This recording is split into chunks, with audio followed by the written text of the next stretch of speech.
On this edition of MU Report, we've got to think outside of the box because what we've done for the last 50 years is not working. Looking for a new answer to an old problem, Huntington's heroin addiction. Plus, feeding hungry families. Local farmers make a big impact. What if it was worse? Standing up against hazing one diary entry at a time. How could I face my sisters again afterwards? MU Report starts now. From the W. Page Pitt School of Journalism and Mass Communications, your home for complete Marshall University news. You're watching MU Report.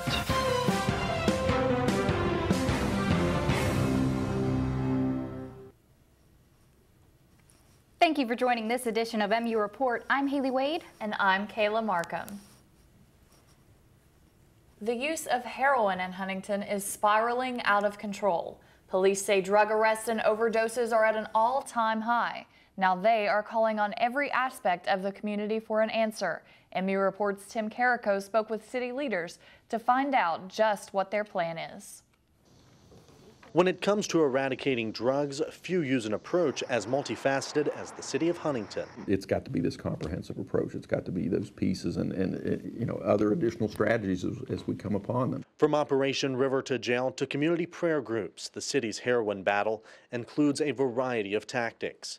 But the drug problem is far from being solved, and city leaders are searching for another solution. We're not having a success that we should have, and that's why we've got to think outside of the box, because what we've done for the last 50 years is not working. In the past 3 weeks, Campbell County has suffered at least 41 heroin overdoses. That's double the number compared to this time last year. Besides the skyrocketing fatality rate, heroin use continues to rack up huge medical bills for the state. We have the highest rate of hepatitis B in the country and the second highest of hepatitis C. And there's a definite correlation. Huntington Mayor Steve Williams plans on unveiling a new initiative in the next 30 days. City leaders say it will incorporate approaches that haven't been used. We've got to have the medical community. We've got to have the faith community, neighborhood associations. Everybody's going to have to be involved. City officials want to make the fight against drugs a regional war rather than a community-based battle. In Huntington, Tim Carrico, MU Report. City leaders say this new approach will incorporate tactics that have never been used before. Hazing is a serious issue with deadly consequences. We've seen it from FSU and here at home in West Virginia. Now Marshall's Greek life is taking a stand. MU Report's Morgan Wright shows us just how painful hazing can truly be. But that night was bad. That night changed my life.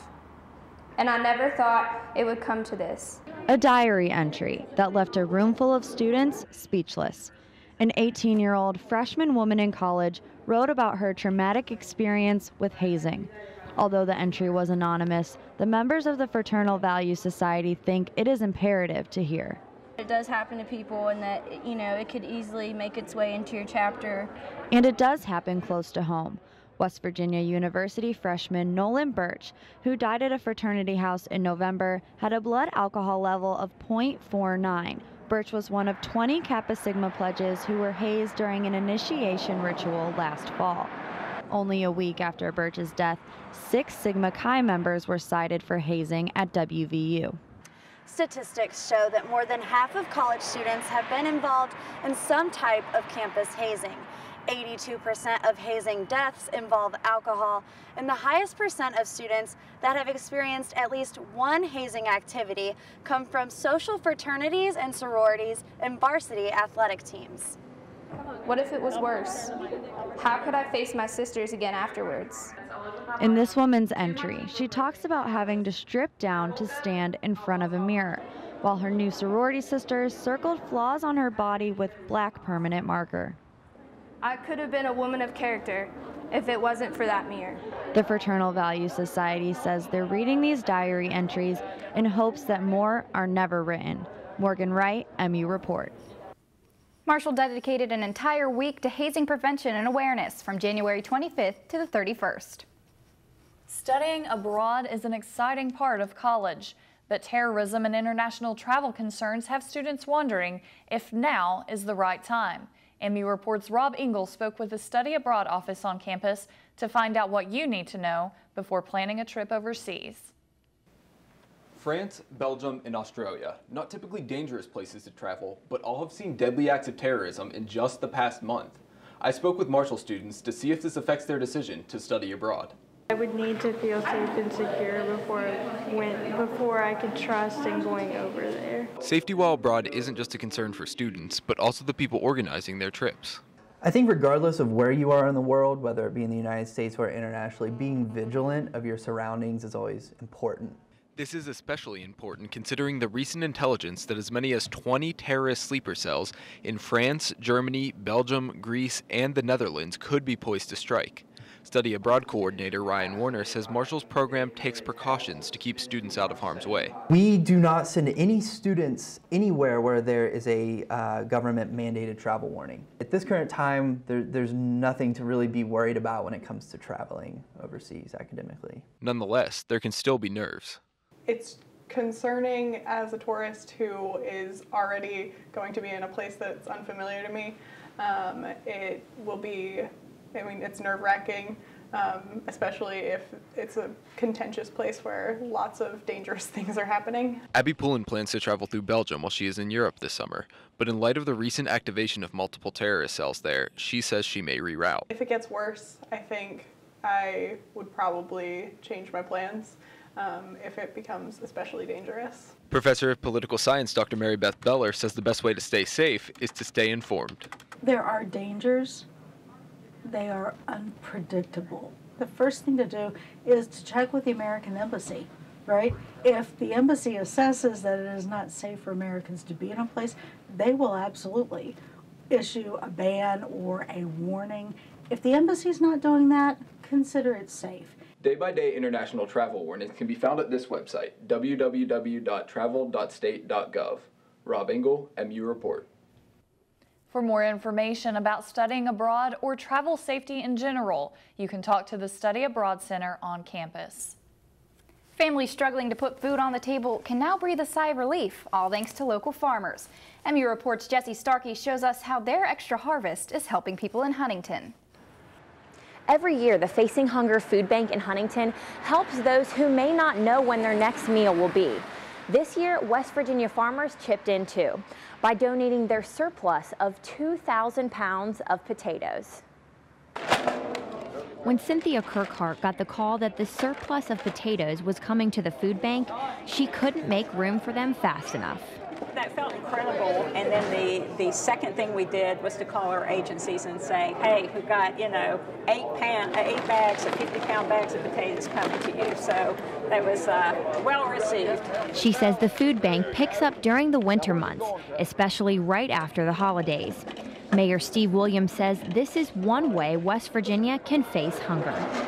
It's awfully difficult to internalize that there are some people who are going hungry, that their children, they're going without.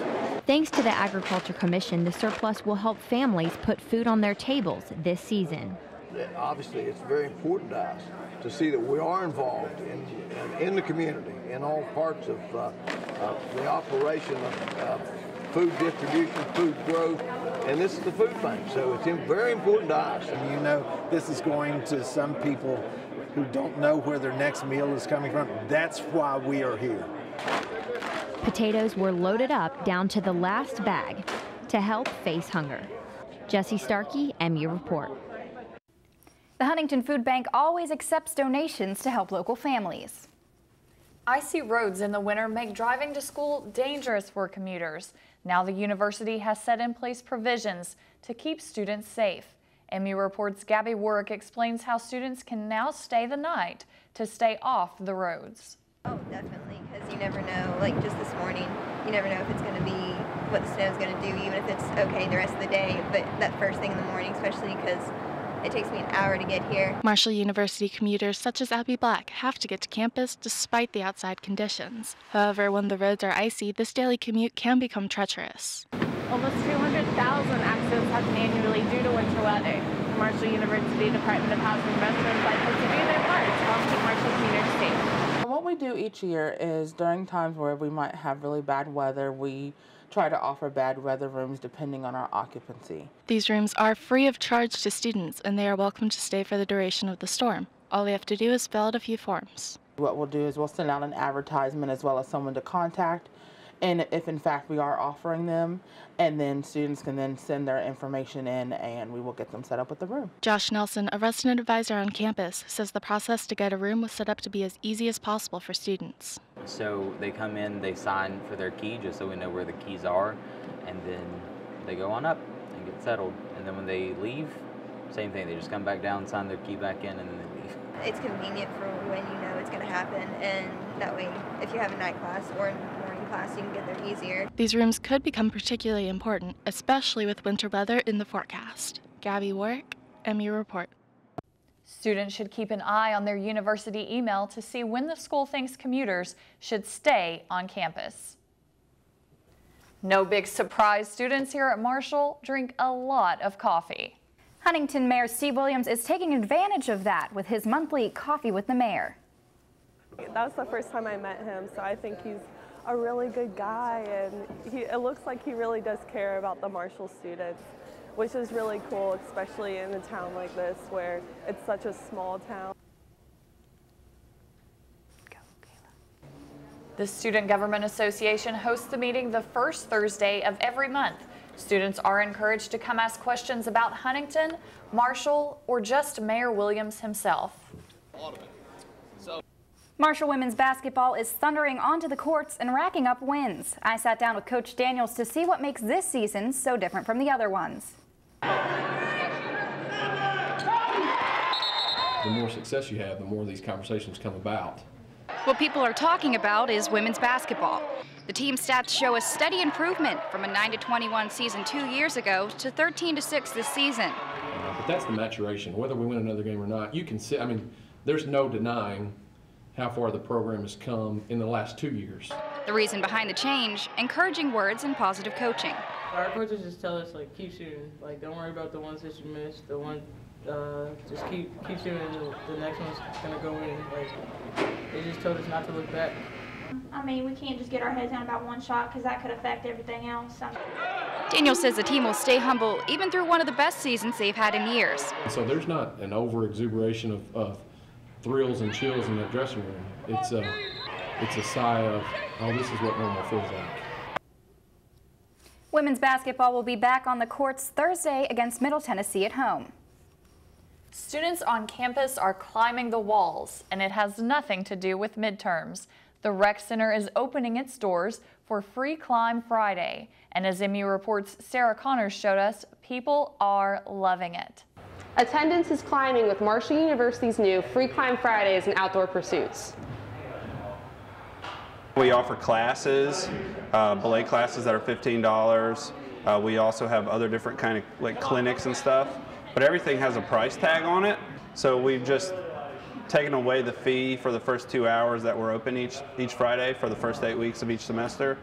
And it just, I don't know, it just really took off. Marshall's Outdoor Pursuits is making it possible for students to come in and use climbing shoes and harnesses to climb for free between 4 and 6 p.m. on Fridays. I would say to definitely come try it because, it's a little difficult, but once you get the hang of it, it's a lot of fun. It's really good exercise, so I would just give it a try. It's a super fun sport. It's a great body workout. It's something that you really should, if you have any interest in it whatsoever, come back here and try it. Whether you're a beginner or an experienced climber, a little time with the wall can be therapeutic for some.